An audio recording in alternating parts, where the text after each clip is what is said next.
Hello, everyone. Welcome to the fourth interview of Nerve Control Week, which, in case you guys are new, this is a series we're doing here at OC University where we take 1 week of interviews that are all focused on a specific topic. We have a bunch of individual interviews lined up where we have top players giving their own insights on the topic, and then at the end of the week, we will have multiple of the guests come together and just elaborate on the points that each other had brought up during their own individual interviews as a way to wrap up the topic for the week. So this is the fourth out of 6 individual interviews, and with me today is Bubbleman. Hello, hello. Oh, pleasure to be here. Oh my god. Yeah, I think this is going to be a really insightful conversation if I had to guess. I know you.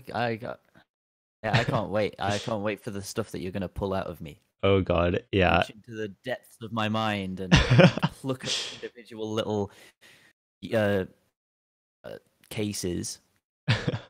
Yeah, you've definitely, I think, made your rounds when it comes to different nerve control methods and things like that. So let's get started. I think very generally, by just talking about, what really is nerve control. So how can we define nerve control? In my opinion, nerve control is very difficult to define because there's a lot of different theories and a lot of different thought patterns behind nerve control. You've got the camp that say nerves make you miss, and you've got another side of the story which says nerves don't make you miss. It's you being scared of the nerves that makes you miss. Oh, So okay, that is interesting. yeah, there's two different sides to nerve control in general, and whether you need to control your nerves or not. And yeah, I could go on talking, but I'll let you guide Oh, no, no. let you guide me in a direction. You seem to have exactly the direction. So, Okay. Well, yeah. so the side that says nerves make you miss are generally the side that I don't want to generalize, but they're the side that shake more under pressure and shake more when they're nervous. Essentially, say small areas, small high sensitivity mouse players, the people that will get shaky when they get nervous. They you know and because of that, because of the shakes, because of the little twitches that you get when you are nervous, because you tense up to try and avoid missing and try and keep control of your hand, that tends to be the nail in the coffin to make you miss. Oh, Um, there's things as well. Nerves. People say nerves reduce focus, and while that might seem to be the case, I would say nerves increase focus because when you're nervous, you don't want to miss. You right. don't want to drop a miss. You don't want to drop a note. And you go, okay, where's the next note? There's the next note. Move to the next note. Okay, where's the next note? There's the next note. Move to that Right. that's that continuous process of, oh, I want to see everything. I want to aim everything, and I want to tap everything. But then you run into the issue of your brain can only do so much. Um, Yeah, I there's think a nice little. Go on. oh, Sorry. no, no. I think really what nerves stem from is like how how much you care about the result of something, and so Yeah. that's definitely the case. Like when you do get nervous, what tends to happen is that you care a lot, and you don't really want to mess up that opportunity or something like that. You don't want to mess up that run, or you don't want to lose that tournament Yeah. match. Indeed. So right, that definitely does lead to this cycle sometimes of you you get very in your head about like not wanting to miss, and I think you tend to get scared, and like you lose Mhm. faith in your own ability to succeed, and you try to like be more careful than you need to be. Is that something you'd I agree with? think Yeah, I'd wholeheartedly agree with that. The thought of getting scared, you get scared of losing something that you don't have. which is really interesting. It's something that I've struggled with a lot in solo play, and it's something that I've struggled with a lot in tournaments, and it's sort of it's interesting. I try to perpetuate it now that the score is not set. The score does not exist until you see the results screen, Right. right? Because before you've hit the last circle, you don't have the full combo. Oh, I'm scared of losing this full combo. You know, Right. that it doesn't exist yet. You So haven't made the full combo yet. it seems like in reality, I think what it comes down to is like that opportunity of a full combo or an opportunity Yeah. of some desirable outcome. And you're scared of losing a what is essentially a 50-50 roll, Oh, or even a 30-70 roll to favoring towards missing. It's like you will only FC a map once. You'll miss the hard part maybe 20-30 times before you FC it once. so this seems like it's coming down to just accepting the fact that it'll take some failure to get to your successes. Is that Yeah, it's something that I struggle with a lot because I hated the thought of, oh, I can do this. Why am I not able to? Uh, uh, and it still applies today sometimes whenever I go into solo or whenever I go into multiplayer and I'm having a bad day and I just want that sort of dopamine rush of getting scores and feeling like I am really cool and I matter. And I go for these scores and I'm like, oh, I can do these. I can get these. Why am I so bad that I can't do them right now on demand? Like snap my fingers and I so get one. in what sense would you say that like getting nervous plays a role in the sort of outcome of those days where you're just like, I just want to get these scores, why can I not do them instantly? Like, do you tend to get nervous in those attempts to get scores? Yeah, because I get hyper focused on the result instead of the process. And Oh, I remember you saying something, you asking me. I made a tweet or a Discord message or something where right. I said focus on the process, not the result. Yeah. And Which yeah, it's always the I want the dopamine. I don't want to. I I can't be bothered with the process of getting there. I just want it because it makes me feel good. oh, yeah, for sure. And I think along those lines, this is a bit of an aside, but when people talk about Yeah. goals, I think more in a general sense, they they make goals for themselves. I think New Year's resolutions are a big um, example of this, but Mm-hmm. they make these vague goals of results that they want without planning out the process, and so they just kind of sit Yeah. there Yeah. Yeah. like when will this goal come to me with like without really thinking that much about the process. So yeah, definitely agreed Mm. there. I'll try and go back to what I was saying about nerves making you miss versus nerves making you hyper focus, and then the hyper focus makes you miss. So nerves, you tense up, you try too hard to focus on the next note, and eventually you do just miss. You shake too much, you get scared of the shake, and then you miss. So I think the latter is more true than the former of nerves don't actually make you miss. Nerves don't affect you.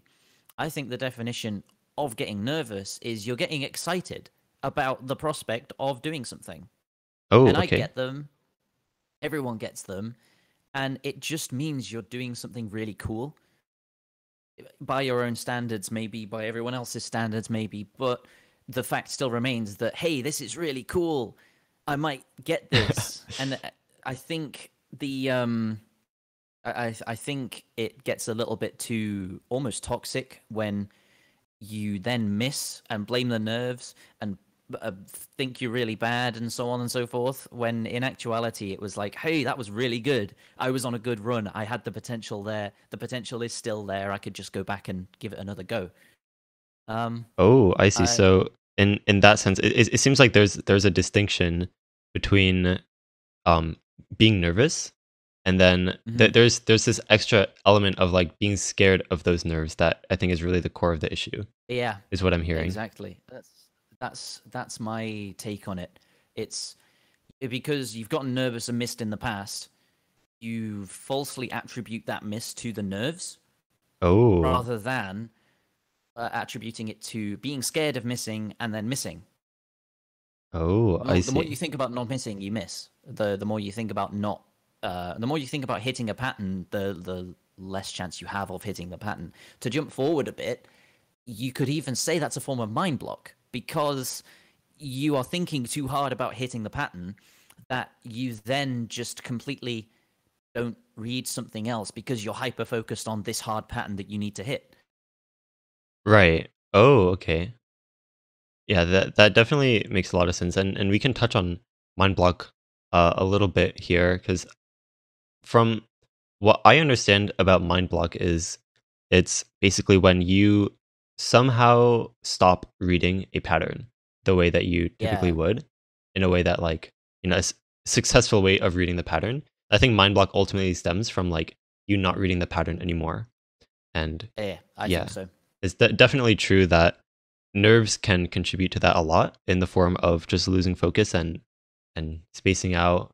Maybe like Mhm. Yeah, have you found sometimes that like when you do get nervous, your vision kind of goes blurry almost, and like you just completely yep, space out? yeah, Can you because I think talk about that? that's an overload on your brain. Oh, that is what I was gonna say. I was leading up to saying there's theories and there's I think there's research actually into fighting game players. There's Oh, a video that I've watched by a good channel. I'll try and find it and send it in the live chat. But it's a video about fighting games and having an inbuilt sort of stamina bar for your mental ability, your mental fortitude. And the more that stamina bar depletes, the worse you play oh, okay. because you are just almost think of it like it might be a core A gaming vid, but the more you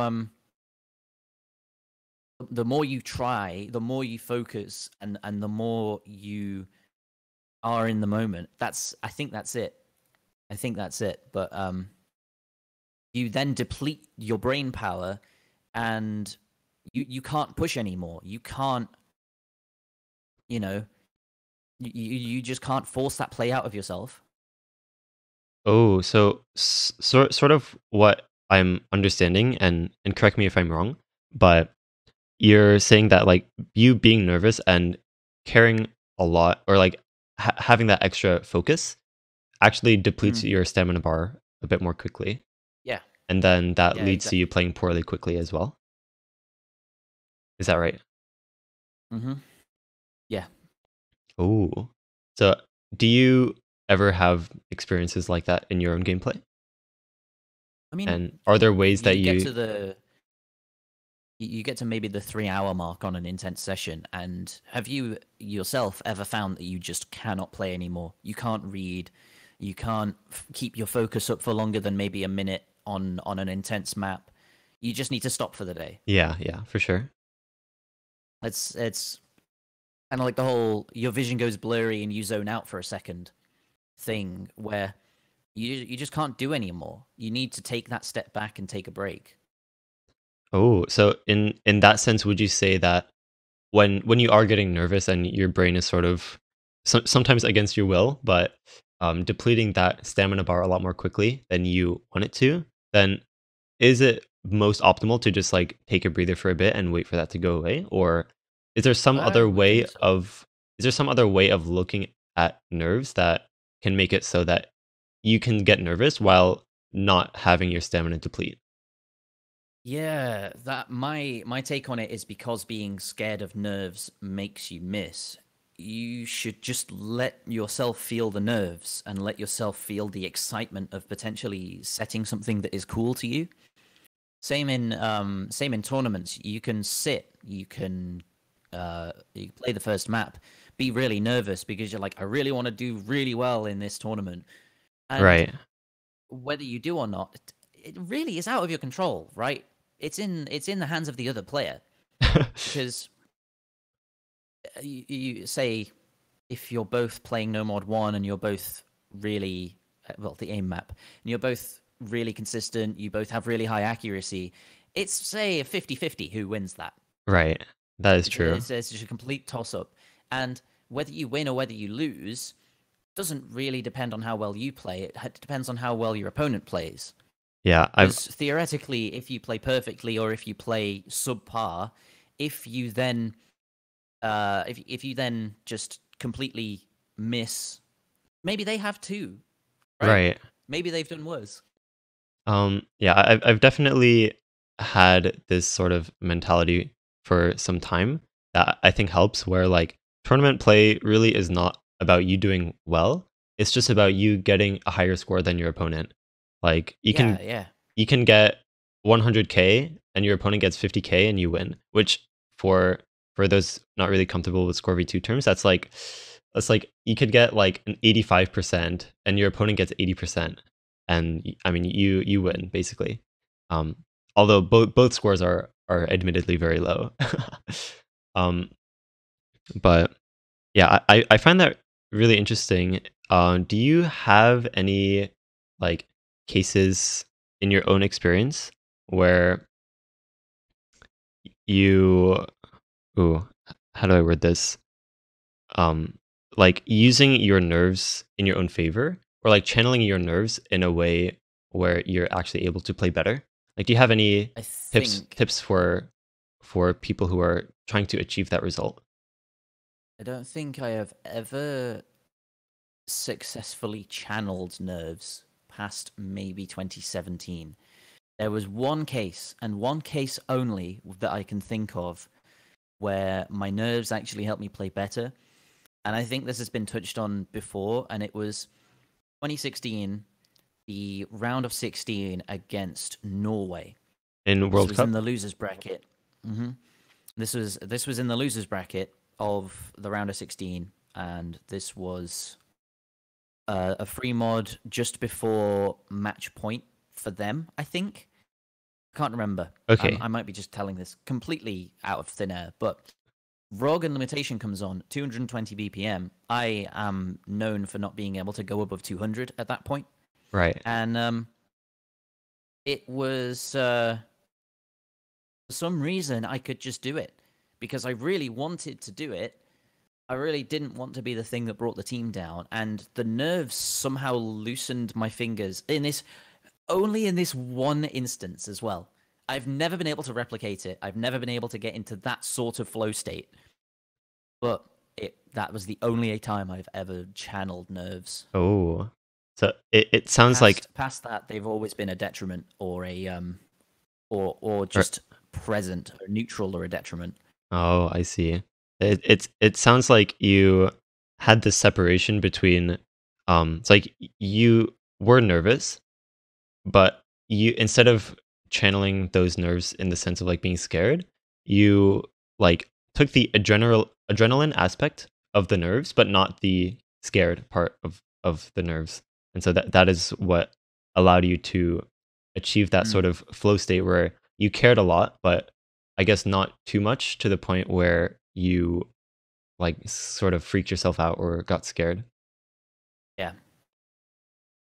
I don't think I've ever had nerves that weren't detrimental or neutral since. Mostly neutral these days. And can you talk about what exactly is neutral nerves? Just that feeling of excitement, that feeling of, hey, I'm playing for in a high tier of high stakes tournaments.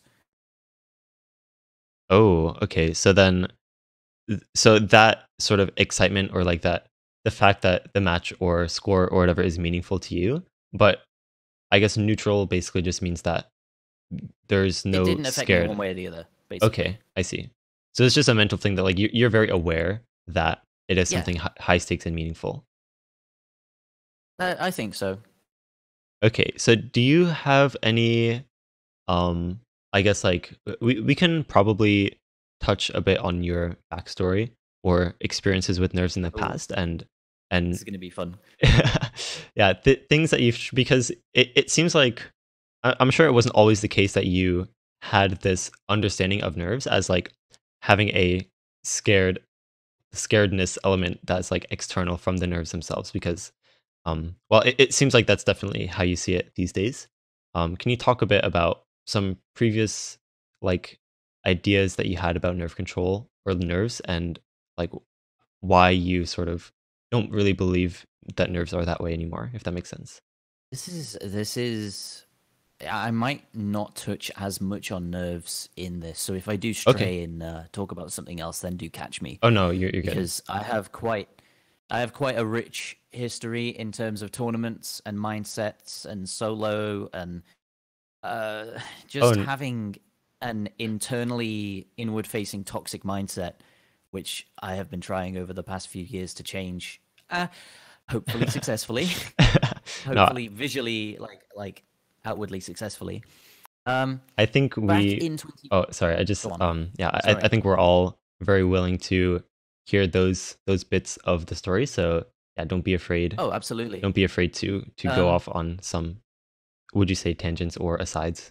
So yeah, all right. this is your Okay. stage. Um, this is my stage. Back in 2015, my first tournament was in June or July, and it was a 1K tournament, and it was something like 1K to 40K. Oh, We right. were So playing in a team. a bit of Uh, I guess explanation that basically means that the tournament was only allowed for people in the ranks yeah. 1,000 to 40,000. Okay.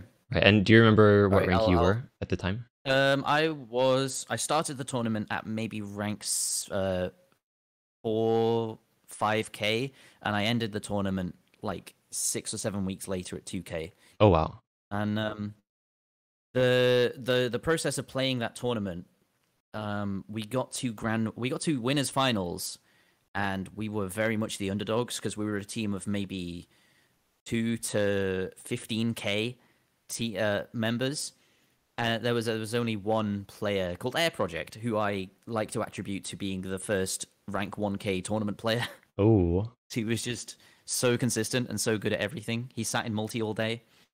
Um, Very much my role model in terms of wanting to be a tournament player and play everything. We got to grand finals, and in the grand finals, it was basically on me and him and one other player as a 3v3, and it was, of course, me and him carrying everything and getting all of these full combos on these maps. We eventually lost 5-2, I think, in grand finals twice in a row, 5-2, 5-0. And then moving on from that, I had in my mind that I can do this. I can be a really good tournament player.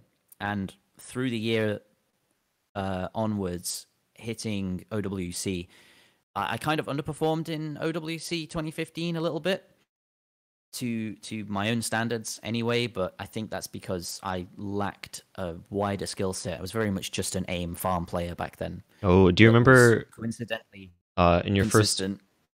oh, sorry. In your first World Um, Cup, do you remember what rank you were by that time?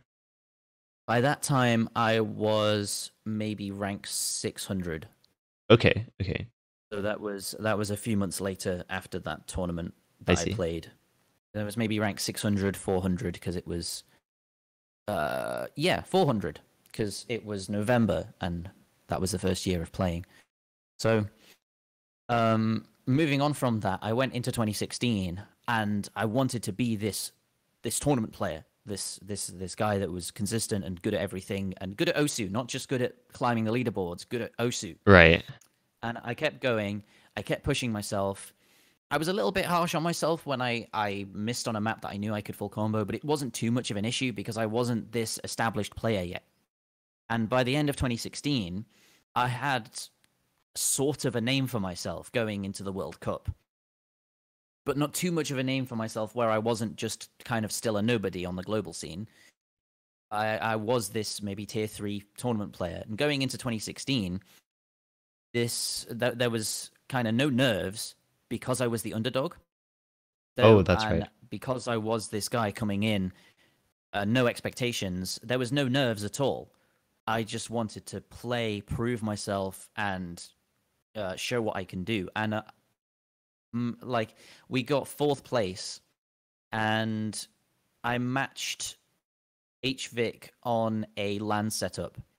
Essentially, Oh, I was playing the winners or the losers semi-finals against Taiwan on a LAN setup at a LAN hall in the UK when there was a big festival going on. oh, Um, so it wasn't even on my own setup, that is and crazy. that then cemented in my head that I am now this big player. There's this big guy, this high tier tournament player, and that's when things went bad because then there was the expectations, Oh, and with expectations come nerves. You want to match them. You want to play as this player that you've got in your head. You have this mental image of. So that's I think expectations are a root of nerves, and matching those expectations means that you're playing quote unquote normally, and if you're not matching those expectations, you're not playing quote unquote normally. right. But in the back of your mind, you know that that is quite a high tier of play that you need to match. So you're nervous. You don't want to look like a fool. You don't want to lose. You don't want to drop a miss that you know you or quote unquote know you shouldn't. Right. Right. So all of these nerves, all of these expectations, all through 2017, and I get a lot of good scores out of them. It makes me push to continue to improve, to stay at that top level, to continue to meet the expectations that I mistakenly feel are being put on me. So OWC 2017 rolls around, rank 1 UK, rank 11 global, but I still see myself as this tournament player that needs to FC everything. So the nerves there were astronomical, and it made me play absolutely awfully as a consequence. And I say awfully, I mean to my own standards, to where that I had the potential to be playing at that time. Oh, okay. Um, and then again, fast forward a few months, a year to OWC 2018. I'm still this player, but I've gotten used to playing with those nerves, and I sort of deal with them. I'm still of the mindset nerves make you miss. Don't get nervous. And of course, I get nervous. I miss. I get upset at myself. I don't want to miss. I miss again, etc., etc. Um, Tournaments are basically the only thing I'm playing at that point, because I dropped farming just before the World Cup of 2017. So all of these nerves circling around, trying to meet these expectations I place on myself, trying to play as well as I know I can play, just completely dropped me a level where, I'm not performing. And 2018, the grand finals of 2018, I had recently watched the international from Dota, Oh, and an underdog team got into the grand final and won that. oh And wow. in the interview they gave afterwards, the team captain said, when you're on that stage, when you're at that level, there is no more afterwards. There's nothing more to lose. You get in there and you play the best games of your life. There is no ifs or buts. You get in there and you play the best games of your life. And it's not then that it clicked. It's a few years later, but I went in without any expectations, without wanting to do well, but just wanting, or without needing to do well, but wanting to play as well as I could. I put on that stellar performance, essentially. Right. And I And do I would have to say that I think that is still something that's bright in many people's minds when they think of you and your tournament performances is is that I think back to back showing between that last map before tiebreaker and the tiebreaker itself in 2018 grands. So it was essentially there is nothing more to lose. If I miss, then I miss. I just want to set as good of a score as I can. right. There is there is no penalty for missing anymore. We either get second or we get first. There's no more matches after this. And Oh, I see. so yeah, there's that. So it it would sound like you had like those expectations that you sort of pressured onto yourself um, over those years, and especially in 2017's World Cup. Hmm. Those expectations seemed to not really be there as much Yeah. after you had that sort of mindset shift of just Hmm. this is just the one chance or one moment to perform well. This is yeah, and if I play like I normally play, I will do fine. You know that whole thing of um, I will do fine, believing Oh, that. I suppose that ties into the confidence of confidence not making you nervous. right. Yeah, I definitely I feel like when you do get nervous, I think like the element of being scared can be like overwritten by that confidence because I feel like you can't be scared and confident at the same time, or at least not to very strong Yeah, degrees. I think so. I would say so. You can't be scared of missing when you don't think you're gonna miss. Right, And exactly. it was that silent confidence that I only practiced me and you once beforehand. Oh wow. That entire pool I only ran through maybe once, and on me and you in that practice lobby I had before the actual match came, I FC'd it Oh again. So that was a 2 out of 2 FC rate, oh wow. which it then got picked as the last before match point in the match, and I went, well, I'm just going to FC again. So I did. But there was nothing to be scared of there. It was just, you know, I've done this twice. I'll just do it again. So I did. Do you think Um, that, like, if you hadn't FC'd it in practice as well, that you would have been a bit less confident in your ability to I get that in the yeah, match? I would have been scared.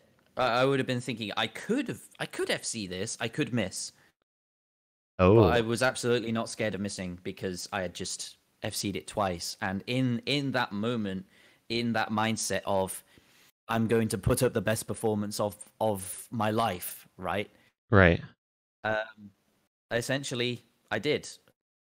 I was confident. I knew that I was just going to play well today, so I did. I didn't play as well in the second set, which I will be a little bit sad about for the rest of time. I didn't force my team to practice as much as I probably should have, which is a big regret. I take it incredibly well, a lot more seriously now. I try and this entire year I've been trying to push the UK hopefuls to practice and get better aim, get better stamina, so on and so Oh, forth. But yeah. Um I will push it on though, because in 2019 is I think it was April 2019, Game OC3 against Vaxei was probably the highest level, the greatest tournament match to ever be played, in my opinion. right. I think Where a lot of people who do know about that match would probably agree. Yeah. mm, we were just ranking out scores one after the other and double FCing 7.5 star maps at a time when that was maybe above the average star rating of the aim map in a map pool. Right. And it was just in that moment, yet again, it came over me of I'm in grand finals, time to play, put up the best performance of my life. And that's that quiet confidence that it removed the need to feel nervous. And those two, or at least that Game Osu match, is one of the matches that I've left feeling incredibly satisfied. Of that was just what I could do and no more. Oh, I see. Uh, Um, but after that came a period where I had the expectation of playing like that in every tournament afterwards. Oh, uh-oh. So yet again, I fell back into the pit of I'm nervous. I need to play well. I need to do this. I need to do that. So essentially, the common thread between every time where I've been nervous, and I honestly don't think I've put up as good of a showing. I have been continued to be successful in tournaments, but I don't think I've put up as good as a showing as that one in 2019. Um, maybe the pools are harder, and maybe that's the excuse, but still. Um, Do you the common thread. Go on. yeah, do you find that like that expectation like played a big role in you feeling like you haven't really put up as good of a performance? Like, do you feel like that expectation ever Yeah, since absolutely. that match has been so overbearing that like it's been harder to put yourself in that mindset Mm. of just sort of playing your best? Yeah, absolutely. I was in 2019 World Cup, which was at the height of my like lowest. That was my lowest time. Um, I played really well again, but because of those nerves, because of the feeling of losing the chance to play in the grand finals again, I underperformed to my standards again because I wasn't in that mindset of there is nothing to lose. I just need to play, and whatever happens will happen. Um, Although that is, I will touch on that in a second. Okay. The the mindset shift that has happened. The mindset before essentially was, I am really good. I need to show I'm really good by being really good all of the time. If I'm not being really good all of the time, then I'm really bad. Whereas Oh. the mindset now, I think, has shifted to, I think I'm really good. I would like to show that. I don't need to. Oh. I know my own strength. I don't need to. Could You know. you and maybe we can touch on this more later, but I'd Mm. definitely like to hear about that sort of transition of how you were able to shift your mindset in that way. It was a tough one because I had to sit and after the 2019 World Cup, I took a break for a month. I didn't touch the game, and during that time, I just really wanted to play, but I knew if I went back to it, and in fact, I stayed away from the game until February. And when I came back, I had figured out, or I'd given myself a method, an arbitrary one, because sometimes there is no right answer, and you just have to go with one of the options. Right. So I sat and I just played maps without retrying, and it hurt my soul because I was missing. I was dropping bad misses. I was not retrying to get the FC that I knew I could get, and it hurt my soul tremendously because I was conditioned to go. I wanna be good. I wanna show people I'm good. I am good. Please look at me. And eventually, it sort of stuck that I didn't need to FC everything. I didn't need to set these high scores on every map I touched because that really wasn't the end goal there. And getting nervous, like the Yomiuri score I set in the middle of 2020. I said I was going for a pass, and I really was just wanting to complete the end of the map, set the score, and move on to something else. Oh. I didn't I didn't expect to be able to FC that, and the expectations weren't there. The nerves weren't there, and in fact, the nerves were there because I remember thinking, could I actually get this? Could this actually result in me full comboing? But I was aware of them and didn't feed into them because feeding into them would have been, I don't want to lose this score. I don't want to lose what I could get. Whereas I knew I was approaching it from a place of just wanting to play the map once, finish it, and move on. Right. So it it sounds like that whole experience when you came back to the game in February 2019 of just trying to sort of forcibly humble yourself and your expectations of Mm-hmm. yourself as a player. And ultimately, I mean, with that example of your Yomi Yori score, I think like that habit that you developed um, through that sort of humbling experience has sort of played in your favor in that sense. Would you say? Yes, I think so. I definitely think so. Um, the whole experience taught me a lot about mindset and a lot about approaching things. Oh, in what sense? Like approaching things. So it took a while for me to approach tournaments in a different way because tournaments are almost intrinsically tied to my self-worth as a player because they're what I wanted to be. They wanted to, um but then past that,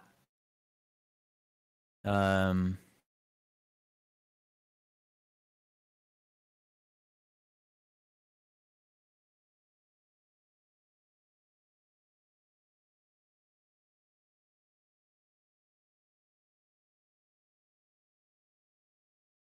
Oh, hello?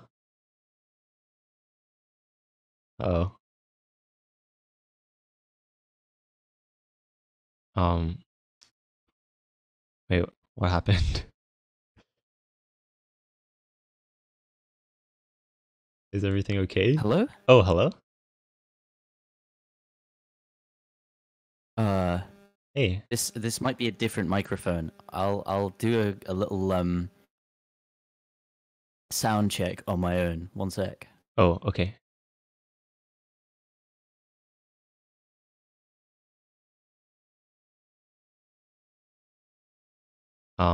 Okay, apologies for the slight intermission. I wasn't sure if I disconnected or if he was just like trying to gather his thoughts or something like that. Um, Right. Okay, we should be good. I'm really sorry about that. okay, yeah, no Um problem. right. I don't know what happened, but I think it's to do with using Discord in the browser, Oh, interesting. probably. Anyway, where was I? Um, something about the um tw something about 2019, like, and the mindset shifts that you were making. Right, yeah. It kind of taught me that it wasn't necessary to go for scores because I'm sure this has been touched on by others and has historically been touched on as well. But it's not necessary to actively go for scores because if you get good enough at the game, they will happen naturally. Oh, that's right. Yeah, I do remember this sort of like I think it was Rohulk who would advocate for Mm, this, but like going for PP won't make you good, but like getting better will get you PP. So yeah, yeah, I along those don't I lines. disagree with the first bit though. I think going for performance points is a way of pushing mechanics and pushing aim, pushing space streams, etc. Um, yeah. So to go back to the topic at hand of nerve control, there's a few little threads that I can grab onto from that story Sure. of all the way through 2016, 2017, 2018. Getting nervous was very normal for me because I wanted to meet expectations and I wanted to match the way that I knew I could play. And getting nervous, letting myself hyper focus and miss was detrimental to my play because I would get too into my own head. I would get scared of not being able to put up the score that I knew I could put up, and then I would just not put it up because I was too focused, too nervous. I would miss in a silly place, etc. But then, come 2019, 2020, the feeling of needing that score and you know needing the result was replaced almost entirely by a want for the score. And Oh, the difference between the two is a want doesn't have to be fulfilled or can be fulfilled at your own pace, really. right. Like there's a lot of scores that I want right now. I of course, elephant in the room. I want the apparition score. I get really nervous at the end of the apparition score, and I really want to set that score, but I don't need to. Do you know what Oh, I mean? right. I There's see. there's there's not a need to. This run has to be the run that I get it. Right. I'm completely content to miss in the hard parts. I'm completely content to just drop a note at the start and FC the rest. It doesn't. It matters to me, of course, but it doesn't worry me. It doesn't change anything about the score. It doesn't change anything about my own skill because I can just try again. I can give it another go. Right. So the map will always be there for you. Exactly. The score will always be there to set. However many attempts it takes for me to set it doesn't matter. There's no metric. There's no penalty for trying a map 150 times compared to 100. Right. So So the nerves come. The nerves happen at the end, and I'm aware of them. I know they're there. It excites me because it's like, hey, here we are on another run. I've reached the end streams. Let's see how well I do. And sometimes I miss beforehand. I still have the nerves, and I go in and I hit the end stream. But because I've missed, it's not something to get angry at. It's not something to be upset about. It's just, hey, cool, I hit the end streams. so it seems more like you take those runs as more of a learning experience or confidence boost in your own ability to get that run at some point in the future. So even though that run might not be the run, because it doesn't need to be the run, right? Like you were saying, Yeah.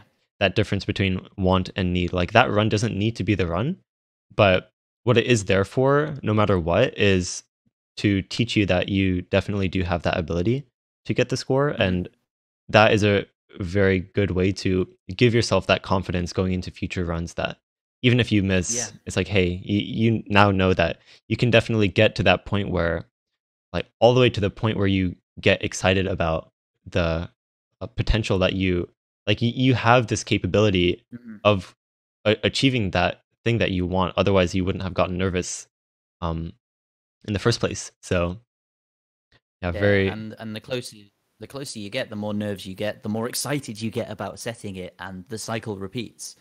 You know, right. even getting really really close, you can feel a lot of nerves. You can feel no nerves. It's a feeling. It's enjoyable. It means we're human, right? It, it it's something that you would never be able to feel if you didn't choke that run, if you didn't miss that note. It's this, yeah. It's nice. I enjoy it now. I actively seek it out. Oh, that's interesting. So it's come sort of full circle to the point where Yeah. nerves really are not necessarily something that you have to get rid of. It's just a part of the whole experience of playing the game. And I Yeah. mean really ultimately doing anything, I would say. I'd say so. How many times can you say you've gotten nervous sat playing a 2-star map? True. I can say a fair amount because back when I was started playing the game, I got really nervous at the end of 2-star maps because I wanted the score. Whereas the difference I think in how I approach the game now and how I deal with nerves now is instead of wanting the score, instead of needing the score, it would just be cool to get the score. But I'm still playing an aim map. I'm still practicing my aim, or I'm playing this score that I really want. This map I really want to score on to put on the leaderboards. But you know, the leaderboards don't change over years. I've got number ones from 6 years ago. Right. I could set the same score today, and it would be the same number one today. The time between them, the time you set the score doesn't matter.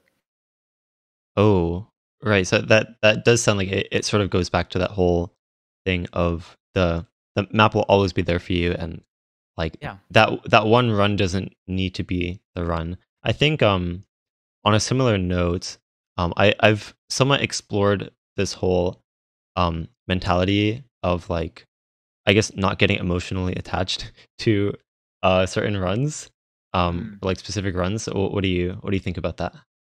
I think that's just sad. I think that's just a really upsetting way of playing the game because if you're not attached to anything, why are you doing it in the first place? Right. Well, If you don't care about what you're doing, why are you putting in the effort to do it? right. Okay. Maybe we should make a sort of distinction between what exactly it means to be emotionally attached to a run. Because I I mean, think I that think there's definitely there's a subtle difference, and that sort of is similar to like the want versus need difference as well. yeah. I guess so. I do know what you're saying. Right. Being emotionally attached to a run is oh, how was I going to word this? Being emotionally attached to the result of a run is different from being emotionally attached to a run. Oh, okay, that's right. Okay, that yeah, I would agree with that as well. Because, you know, when you get on a good run, you are emotionally attached to it. You get nervous, you enjoy it. Right. But when you drop that run, the only thing that changes your emotional attachment to it is whether you care about the result or not. Oh, okay, I see. And again, goes back to that don't focus on the result, focus on the process. Right. Yeah, I think that that's definitely been the case from what I've noticed that like nerves when nerves end up being a detriment is typically in those situations where you treat like you focus your mentality on something future oriented than Mm, very, just focused on the present and what you're doing in the moment. So, um yeah, exactly. speaking So of I oh no, you can yeah. finish. I was about to change the topic, so. No, I was gonna summarize everything because Oh, I okay, that would think be perfect. because I guess in summary, expectations about a result lead to nerves. Desire for the result leads to nerves, and um, those are all future oriented, as you said. Whereas I think the best way to deal with nerves is not to deal with them, is to know they're there, is to almost relish in them, enjoy them, because when can you ever feel like that apart from when you're doing something cool? Oh, right. So it's Not to something. let them, not to, yeah, not to be scared of them, not to be worried about them, and not to think that they're going to make you miss. Apart from in rare cases where Miles, the nerves make you shake like Uh-oh. half your tablet area, and I get really sad looking at the cursor when that happens. Uh-oh. There's just nothing you can do about that. But Is there nothing you um, can do about it? no, that's not slander. That it's you know Oh no, I know. it's entertaining. I guess as sort of an aside though, is that um something that you feel like is like can be targeted specifically, like getting shaky? Whether whether there's something you can do about that or not is not something that I know because I've always played on full area. So whenever I get shaky, you can't see it. You Oh. never notice it because my area is just that big. I think it impacts smaller area players a lot more than it impacts bigger area players, and some people just shake uncontrollably on bigger areas anyway. Um, maybe relax. Maybe I don't know. I'm not sure. It's not Okay, something that I can answer. that's okay. So yeah, I overall have agreed with everything, and I do want to mention um on the whole topic of staying present oriented or like as opposed to future oriented. Because from what I remember, there was a time where you were sort of exploring like meditation's effects on nerve control Yeah. as well. Can you talk about that? So meditation is all about training the mind. Meditation is about not letting it get out of control, not letting aberrant thoughts affect you. It's not emptying your head. A lot of people think meditation is just head empty, brain off, but it's not at all that. It's about recognizing that there are thoughts there and just letting them be there, letting them go afterwards, and being present in the moment. A lot of meditation, Headspace. I use Headspace a lot. And Oh, a lot of meditation not on sponsored, by the way. YouTube, on not sponsored, a lot of meditation on that app, a lot of meditation on I'm sure other apps are all about focusing on how the body feels, focusing on the breathing, focusing on what's around you, and not stopping your brain from thinking. Thoughts come and go naturally. We think about stuff all day long. I mean, I've had a lot of different distractions during this podcast or Right. this interview, but it's recognizing that they're there and then letting them go because they're not necessary, but they're not in the way. They're not anything, but they're not needed right now. Oh, You can just let them go. Just let them move on. I see. So, in in some senses, also, I guess just coming to terms with those thoughts that you have and not getting Yeah. too caught up in like Oh, worrying about them. yeah. And so the way it's helped my nerves is I recognize that I'm nervous in exactly the same way that I would recognize I'm thinking about what color the sky is today and whether it's going to rain later. And yeah, it's just there. I just let it go. Just let it do its own thing Oh, and focus on what I'm doing right now. so from what it sounds like, you sort of see like your observation of you being nervous as nothing more than an observation, and so you're Yeah. somehow able to not let it manifest into something that is detrimental to your performance. Yeah. I don't let it consume me. I don't let it continue any more than it has to. It's just an acknowledgement. I didn't really finish saying about meditation, Oh but yeah, it go. trains your mind. It trains your mind to recognize when you're thinking about something and observe and see what your mind does and watch it from a distance and not really feel like you have to engage. And Oh, that's especially helpful with nerves. You don't have to engage with them. You don't have to take them and deal with them. There's no dealing with them. You don't have to take them and push them away because there's no pushing them away. You just oh. accept they're there and let them go, and So it really does help. do you have any sort of ways in particular that have helped you the most in like noticing your nerves, but just leaving it at that observation and not letting it manifest? Like, are there specific things that you've done that really help you with that? No, not really. It's just I'm nervous, Oh, and then I just continue playing. That's all. That's all that needs to happen.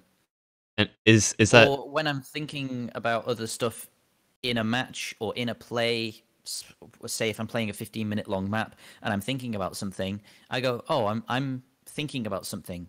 I'll just return my focus to Osu. right? And then a minute or two later, "Oh, I'm thinking about something else." I'll just return my focus to Osu. And it's all about getting better at noticing what your brain is doing and observing it and controlling it, pointing it in a direction.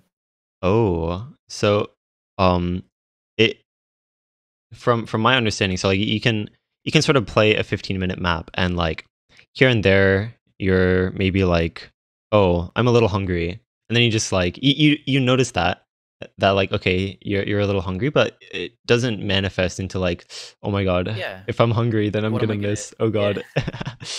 Oh um no. What am I gonna eat to remove this hunger? oh Oh, no, I'm thirsty now too. Oh, I need to drink water when I finish this map. Yeah. right, Oh, I'm too focused on my mouth. I'm too focused on my stomach. I'm gonna miss because I'm really focused on my stomach. Yeah. When really all that needs to happen is, oh, I'm hungry. right, I'll eat later. right, and then you just return your focus. And Yeah. what it sounds like is that you sort of see being nervous as the same way. Um, Hmm. like it just sort of comes to you, just like that feeling of being hungry, or something like being tired, for example. It just Yeah. kind of comes to you, and you notice it, and then chances are you just sort of go back to whatever you were doing, and Pretty you much. y- you feel so like I guess my understanding is that being nervous is something that should be treated the same way, is you just notice it, Yeah. and then ultimately you can just go back to what you were doing. Because Yeah, because really, it's not a big deal. I've always been, well, I've always been my argument has always been nerves don't make you miss. And it's going back to what we started with. Nerves absolutely don't make you miss. It's what comes after the nerves that makes you miss. Oh, okay. So in that sense, being like, what comes after the nerves, as in like maybe being scared of the nerves making Yeah, you miss or something like exactly. that. Okay. Now, is meditation something in particular that has like helped you come to these realizations of like being able to just sit with the feeling of being nervous um without it manifesting? It's been something that I've been working on anyway, of just allowing myself to be nervous and continuing what I was doing. It's helped me to not entertain my thoughts during a play and not entertain the fear of missing. But really, I would recommend it. I would heartily recommend meditating for 5-10 minutes a day, basically, once until you get that routine going and you can step back and then choose to be mindful instead of forcing yourself to go through. Oh, excuse me, to go through a meditation every day. It's nice to be able to sit, look at your brain, and go, "Hey, this is how it works. This is what's happening in there." Oh, do you ever find that you try to like pull up some, I guess, on the spot meditation protocols while you're playing the game as a way to keep your focus? No, if you meditate once during the day, that kind of stillness of mind remains throughout the rest of the day, and it's very easy to return there by taking a step back from what you're doing, taking a deep breath, and noticing how the body feels, the mind feels, um, etc. Everything you have done during that meditation can be sort of just a snap. Um, I don't want to say a snap fix, but Right. you just go back into that place because you've already Oh, been there. I see. Th- And is that also so? Ha, have you explored with like meditating, like deliberately scheduling a meditation session before a match or something like that? And like, has that had certain effects on the way you play? Um, I'm in a good amount of circles with a good amount of connections, and I speak to a few professional players of other esports, and they're I get advice from them a lot because they're in a much, much, much higher pressure situation and a much higher pressure scenario of they're playing for hundreds of thousands of dollars Right. basically whenever they're in grand finals, whenever they're in important matches, and Oh, uh-oh. Hello? uh-oh. Hello? Hey. Uh, I don't know what happened there. Uh-oh. But they'd uh-oh. Oh, no, no, you're good now. What? You're good. Like that's no. Hey. They develop a pre-match ritual, and they recommended it to me and said because in grand finals, Sweegie in what was the other one? There was a tournament I lost as well recently in grand finals where I was really really really nervous and I couldn't focus. Um, And Nyx maybe? I'm not sure. no, it was this year, Oh. and it was just Sweegie definitely though. I put those expectations on myself again of I am the A seed. I need to FC everything because if I don't, our team won't win. Oh. So those they crept back in. It's not like a done battle. It's like they crept back in. They can do that, and having those expectations led to those nerves, which led to those misses and underperformances, and I couldn't stop myself from doing that. So the pre-match, and what I do again, arbitrary, no right answer. You just kind of have to pick something and do it. Is 5 deep breaths, and I do kind of go into a meditative state there, where I'm noticing how my body feels. I'm noticing the sounds around me, aware of my feet on the floor and how it feels, how the weight of my feet feel pressing into the carpet. And after those 5 deep breaths, I just play. because it's just kind of it has helped. It has very much helped because it takes me out of the situation, and it makes me remember that it's just a tournament match. It's just Oh, another tournament match, and I will play it in exactly the same way as I play every other tournament match. oh, okay. You know, Right. the whole thought of expectations of I want to play like Bubbleman. I want to play like the Bubbleman everyone knows. I am Bubbleman. I am Dan Bubbleman. That is so I can't powerful. not play like me. Right. You know? So, as far as like when you mentioned like you just sort of pick something and stick to it, and that is in the context of just picking a meditation practice that you can just Yeah. okay. Essentially, yeah. Um, Just picking something arbitrary, centering yourself, using it, and then remembering that nerves are normal, nerves are okay. This is just another match. There's nothing special about what we're doing at right. all.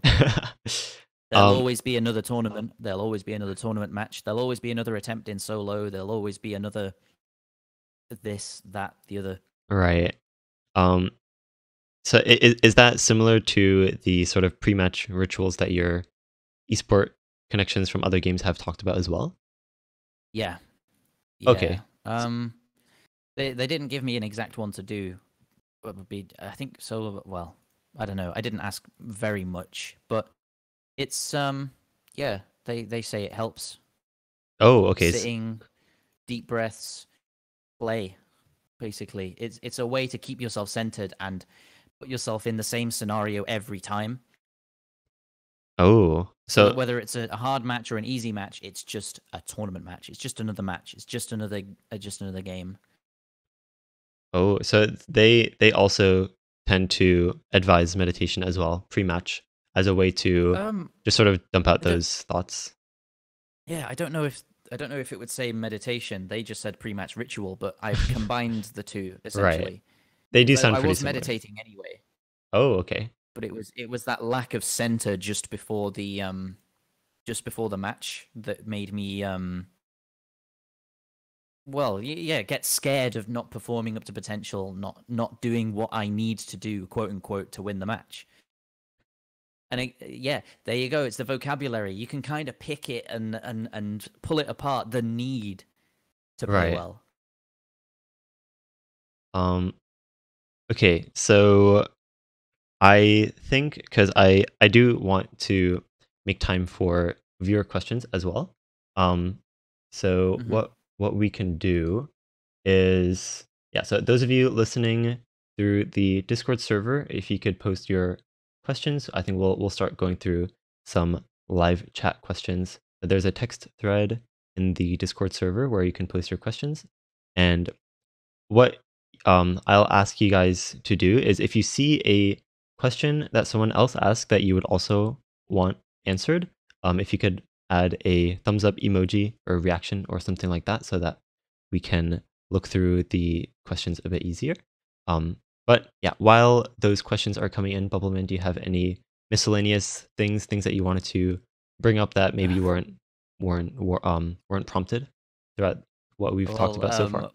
yeah, I will apologize. I did the same thing to Spazzo when I was on his podcast, but I think we've gone over, right? Oh no. We've So gone a little bit over time. there is no set time really. I Okay. just yeah, so I did mention earlier that these sessions have been around 1 hour, but um that is more so just the trend that has been happening, not necessarily like a goal to aim for. Hmm. So yeah, don't worry about I, that. I can I can talk about Osu for hours, honestly. I just it's such a passion to me. It's such a Right. yeah.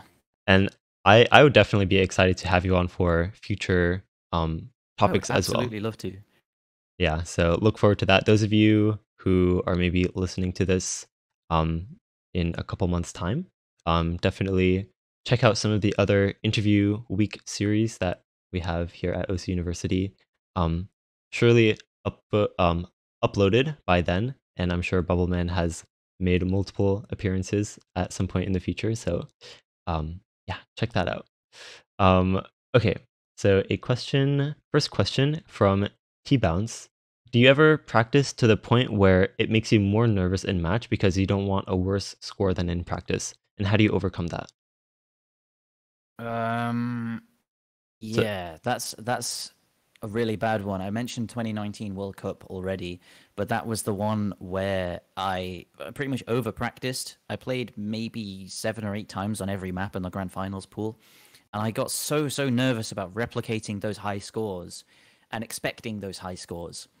Because essentially, it goes back to that expectation versus expectation versus reality of what I will do versus what I can do. Um, I just don't take it as seriously. Take it seriously, of course, right. but don't feel the need to perform. Oh, You okay. know. Oh, there is something that I will touch on. You said about miscellaneous stuff. Right. FCing a map. I've well developed this mindset, and mindset is a skill. Mindset is practicable. It's taken me years to get a mindset this good. If you remember me years ago, I was toxic and awful, and I hated myself every day, very verbally, very vocally. Uh-oh. But FCing a map and winning a tournament match, winning a tournament map, they're all rolls. They're all like coin flips. You can get, you can pick a map that is a 90-10 in your favor, but there's still that 10% that you will lose it. And you just have to accept that 10% if it happens. It's, I'm not saying it's RNG, but there is always a chance you lose. There is always a chance you miss, etc. So it's about accepting the fact that you could. Oh, so just accepting the fact that failure is a possibility, but still giving it your best, Yeah. rather than, I feel like sort of the alternative to that is you bank on the successful outcome happening, and then if that doesn't happen, then like you're not even gonna know what to do with yourself, so to speak. Mm. Yeah, Okay. yeah, exactly. Um, okay, so another question from Tron Plays asks, how do you combat finger locking if you're nervous, especially during tournaments? Finger locking if you're nervous is a speed issue rather than a consistency issue or a nerves issue. It's we go back to confidence and being able to do something. If you're scared of not being able to do something, then that obviously means that you're not as comfortable as you would like to be on that thing. If you're comfortable with streaming 190 in solo, but then you finger lock it, you're just scared of not being able to do it. So you need to improve your speed so that when 190 is nothing to you and you get scared about 200 or 210, 220, etc. Oh, so it really comes down to your expectation of your own abilities and like just being Yep. aware of what you're capable of and not capable of. Because, If yeah, right. 'Cause- if you're listening intently, you can hear these words getting thrown around a lot of expectations of being scared of nerves, of need versus want, etc. There's a lot of the same things coming up, and I hope that it's apparent that well, all of this is linked in a way. right. Right. I would definitely agree with that. Um, actually, this question from Joanne. Okay, so Joanne asks, what advice do you have for people that rage after missing on the same part on maps? I personally cannot relate to raging on scores, so I don't know what to say to my friends that do. Okay, I can relate to this because it was like heavily me. I see myself in that question, and I don't like it, but I've gotten better at it now. Whenever I used to miss and just drop a note in the same place each time, and I would rage, you've got to realize that it's a big well, it shows your expectation basically of saying I can hit this part. Why am I not hitting it? Slams desk. So they know they can do it, or they feel like they can do it. They believe they can do it, and they're not doing it. And I don't know if you've tried to do something you know you can do and failed at it 5, 10 times in a row. It does get pretty frustrating. It does. naturally you will get annoyed that, hey, this is something that I've done really, really easily in the past. Why can't I do it now when it matters? So there really is not much you can say to people to snap them out of it. But when you're in that situation, at the point you're getting mad at it, you're getting stubborn. You're taking it as it should happen. It needs to happen. It must happen. Whereas you can just try again tomorrow. And that's my advice for people that get annoyed at missing on the patterns. The score will still be there to be set tomorrow. Oh, okay. So yeah, ultimately, it sounds like it is really coming down to that want versus need Yeah, idea again. Oh, I see. And that is something that, exactly. like you said, you've sort of learned from your own experience. So you feel Hmm. pretty confident in that. Awesome. Okay, a question from Pufferfish Kirby says, how do players like you just focus on playing the map and not on the FC or result? So we did touch on this a little bit earlier, but do you have any sort of ways to expand on that? Just focusing on It's playing the map. again, it's a process of changing the mindset from, hey, I want to play this so I get 200 PP, to hey, I want to play this, and if I full combo, I might get 200 PP, but I still want to play it and try it and see what I get. Essentially, what I've been telling myself and the mantra I've been living by is the only circle that matters is the next one. You don't have to think about that jump section that's 3 minutes in. If you miss the next note, then full comboing that doesn't matter at all. Oh, um, and on a similar note, actually, I've sort of experimented with this mentality as well that like you can treat a map into like just subdivided, like for example, you have like a 2 minute map and you have like four separate Mm-hmm. practice difficulties. And so if you sort of treat the map as a bunch of individual practice difficulties and just focus on each one at a time, then that can sometimes help with like just keeping yourself in the present and like just focusing only on that section of the map that you're on Yeah, and I not do. thinking about Go like on. just like not worrying about like the fact that you hit the hard part like a minute and a half ago in like a long map or Mm-hmm. something like that and that you're still holding full combo. You can just sort of can try to convince yourself like, oh, I've hit that, but now that's in the past and all that really matters now is that I'm just gonna keep playing at where I'm at in the map right now. I mean, the map is as hard as its hardest pattern. If you miss on the easiest bit of the map, it's you still missed on what is an 8-star map. It's still an 8-star pattern, even if it's the easiest one in the map. It's still, that difficult. Oh, that's interesting.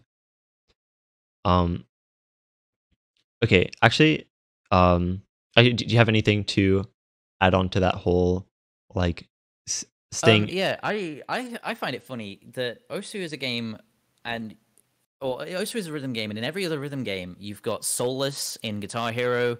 I would love to pull more examples, but that's the only one I can think of right now for any other rhythm game. But they all have segmented FCs. There's a whole little Oh, subcategory of FCs, which is segmented FCs, where you that's right. split the map up and you FC every pattern in its segments. And Osu doesn't have that, which is really quite interesting. We're very much a game that's cultured on the full combo is the only one that matters in a full run. Segmented Right. FCs are also interesting. They Oh, prove you can get that full combo, but only that. They only prove you can get it, not whether you will or whether you won't. And stringing together every full combo of every segment may be a 1 in 100 chance. But of course, you will still try for that 1 in 100 chance. right. And you find that in speedrunning as well. In those, Yeah. timers as well that have like segmented, or like some of best, segments, something like that. So yeah, I do agree. I think that the sort of Osu community's culture at the moment is that like if you only FC like a segmented like hard section, it's usually just brushed off sometimes as like Twitter clip farming or something like that. Yeah. That is So an interesting. yeah, what do you think about that? So maybe we do have segmented runs, but we just don't have a segmented whole map FC run. Hit the hard part. Yeah, wow, I can FC this, but well, in a full run, Right. can you hit that section and then not let your nerves affect you and not hyper focus afterwards?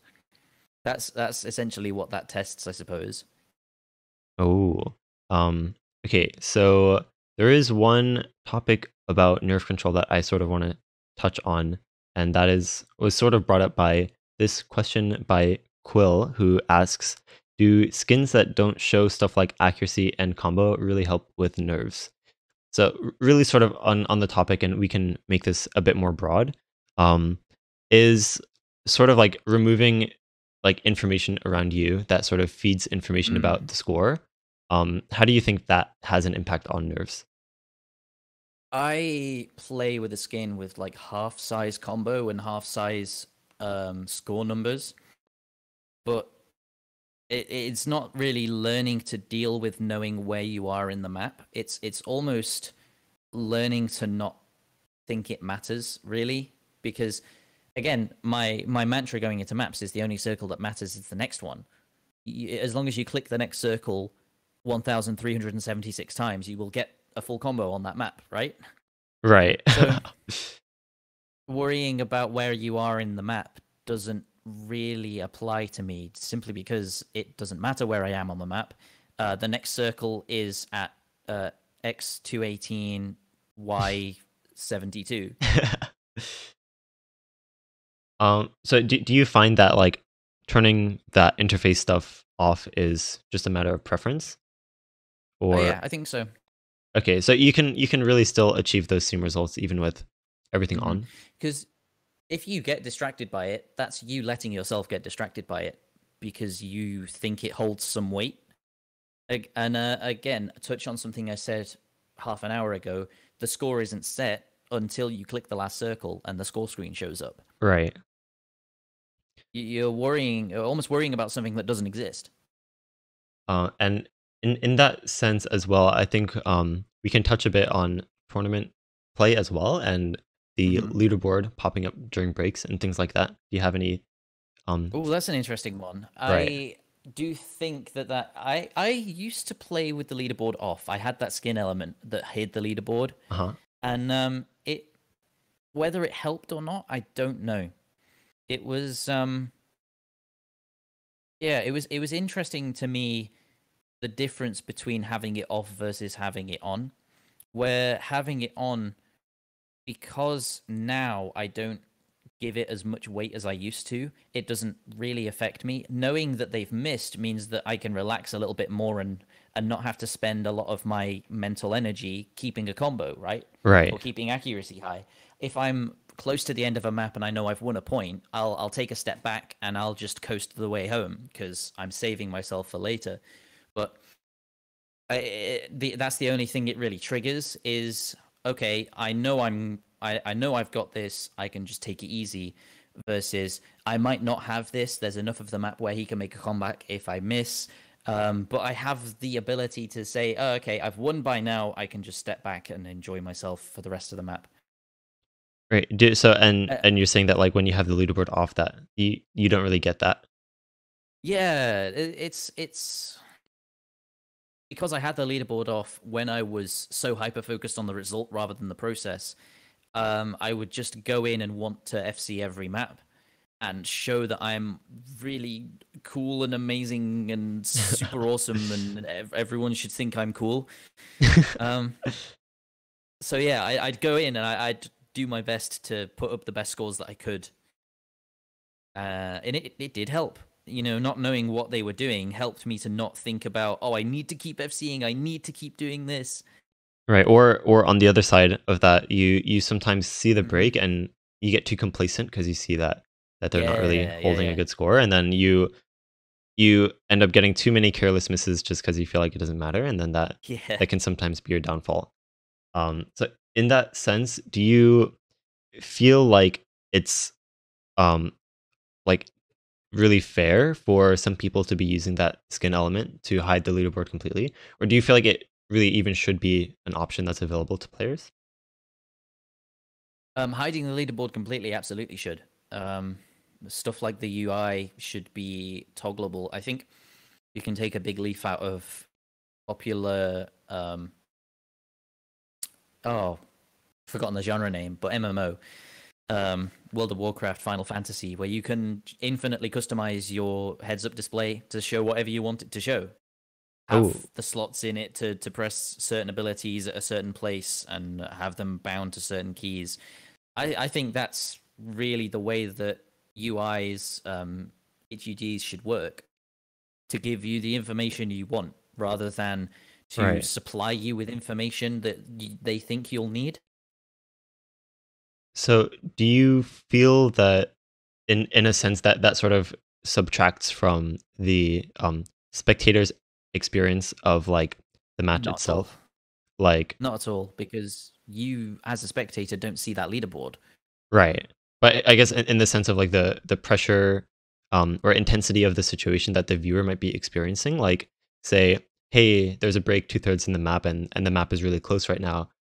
Here's maybe the commentators are like, here's a chance where the players can That's see like the leaderboard. Like, what do you think about stuff like that? that's the only that is the only thing that gets removed, and that is such a minor thing because everyone has already been used to hiding the leaderboard anyway.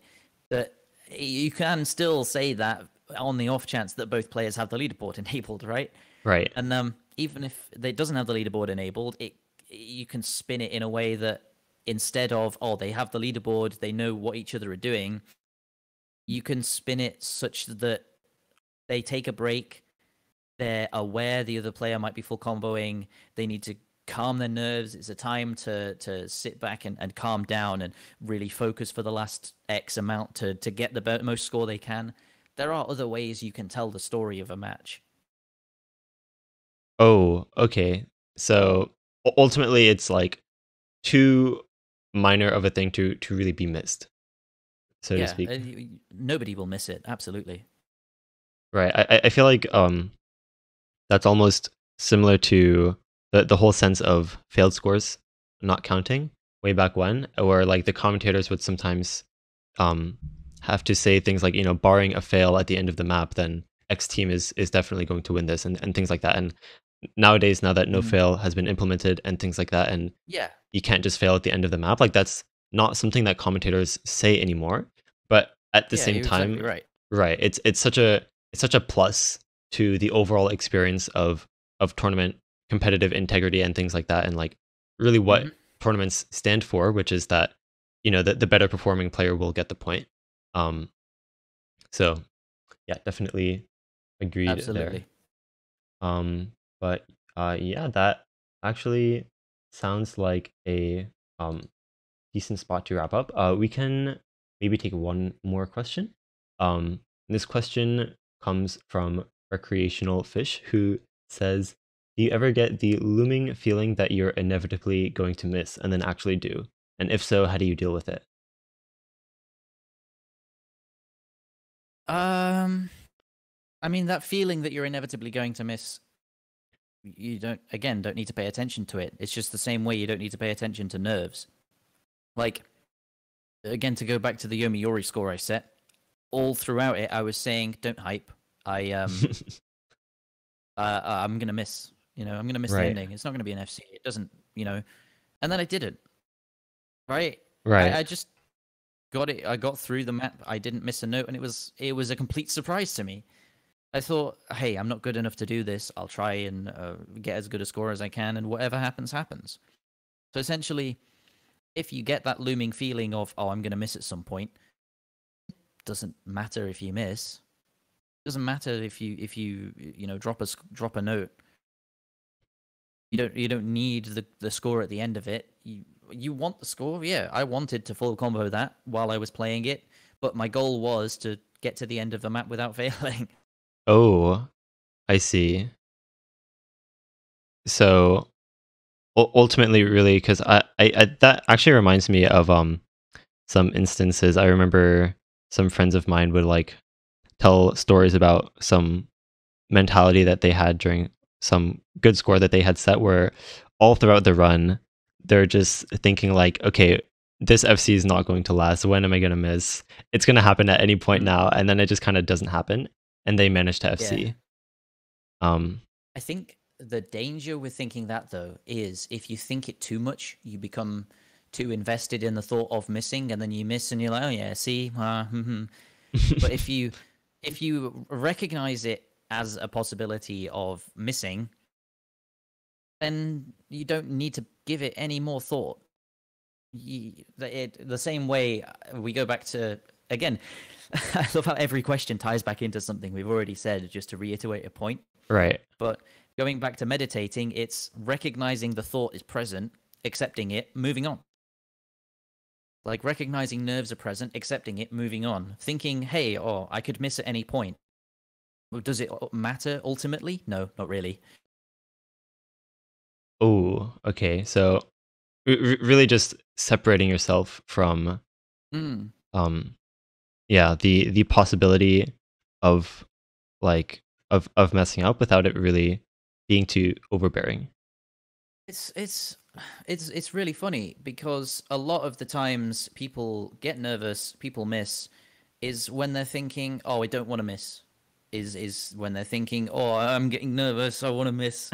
And we've already said it's about recognizing you're nervous and not letting it matter. The you get caught up in things.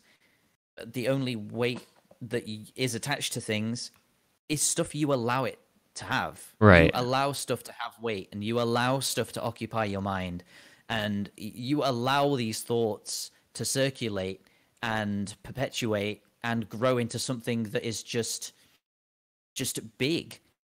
So, um, you know, have those thoughts and let them be, leave them be, and continue to enjoy the run.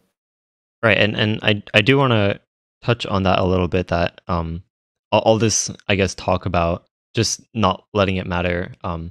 It's definitely something that takes a lot of time and practice, and sometimes frustration, um trying to get that sort of mentality, and still having your nerves get the best of you, so to speak. And Mm. yeah, I just sort of And want I to add on that it go on. it does take practice, and that's something that you've sort of tried to emphasize Oh as well yeah, throughout this, that it's taken years for you yeah. to come to the point where you feel comfortable talking about things like this. So I was absolutely in one of the most toxic mindsets towards myself. Outwardly, I would hope anyway, I was pleasant and chill, and I was hopefully a nice guy. But inwardly, I hated myself. I did not like missing. I just hated everything about playing the game and not being able to live up to this person I thought I was.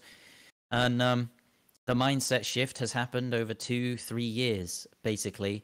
right. It has been a conscious effort to not get annoyed at myself, allow myself to make mistakes, and not give off this image that I'm anything but a normal OSU player.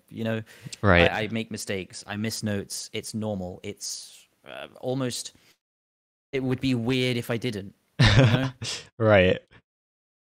Um, sounds good Yeah. though. Yeah, do you have any last things Just to add? just to touch on not caring is boring because you don't get happy when you FC. That's not at all what we're saying. What we're saying is not allowing thoughts in your head to have power over you. Caring is great. If you didn't care, why would you be doing what you do? Why would you be attempting the scores you're attempting? Care. Enjoy the process of caring. Enjoy the process of pushing yourself, and enjoy missing. Enjoy it. Enjoy the failure. Enjoy the scores that you attempt and can't quite get, because they're just a part of your journey towards getting those scores. It's not about being stoic in the sense of, oh, great, I got the score, move on, whatever, who cares.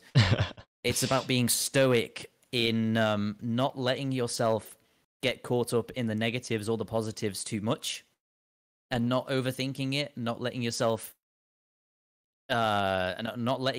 get caught up in the sense that you're too happy. You're too scared to lose the happiness you'll get from getting that score.